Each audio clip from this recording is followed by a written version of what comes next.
ఏంటి పద్మావతి, కాలనీలో అందరూ కృష్ణాష్టమి హడావుడిలో ఉంటే నువ్వేంటి తీరిక పెట్టి ఓపెన్ చేశావు? నువ్వు ఆశ గురించి చెప్తే నమ్మలేదుగా. గొప్ప తీసి ఇప్పుడు నమ్మించే ప్రోగ్రాం పెడతావా ఏంటి? నిన్ను నమ్మించాల్సిన అవసరం నాకేం లేదు, కానీ నమ్మిస్తాను. అది సరే గాని పద్మావతి, ఈ సదరు వాసు అనేవాడు ఏం చేస్తుండేవాడు? Recording dance. Recording dance. ఓహో, అనుకున్నాను. అందుకునేనా నీ చేతి రాంగ్ స్టెప్ ఇచ్చాడు? రాంగ్ స్టెప్ ఏం కాదు, కరెక్ట్ స్టెప్లే. అసలు నిజం చెప్పాలంటే వాసుకి ఏ హీరో వేషం కంటే అచ్చు ఆ హీరోల స్టెప్ వేసేవాడు. అసలు సినిమాలో చేరుంటే ఎంత పెద్ద హీరో అయ్యేవాడు తెలుసా? పాపం. ఇప్పుడు ఆ పని మీదే నీ 7 వారాల నగలతో చెన్నై చెక్కేస్తుంటాడు. ఏం కాదు, నువ్వెప్పుడు వాసు గురించి ఇలాగే చెప్తావు. వాసు ఎంత ఘాటుగా ప్రేమించాడో ఈ ఉత్తరాలు చదువు.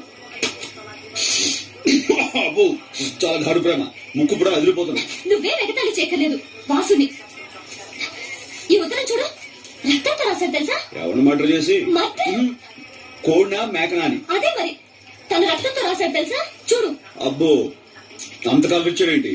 దాంతో నువ్వు మనసు పారేసుకున్నావా? నేనే ఉత్తునే మనసు పారేసుకోలేదు. నా గురించి కవిత్వం రాశాడు తెలుసా? గురువు గారికి అంత టాలెంట్ ఉందేంటి?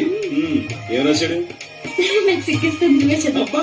నాకెందుకు అంత అదృష్టం? నువ్వు చదివి వినిపించు, తరిస్తాను.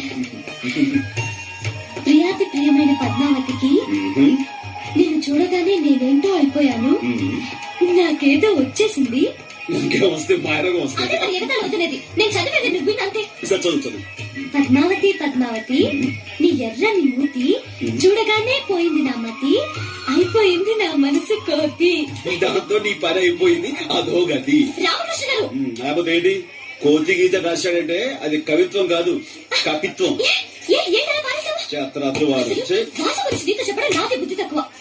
అరే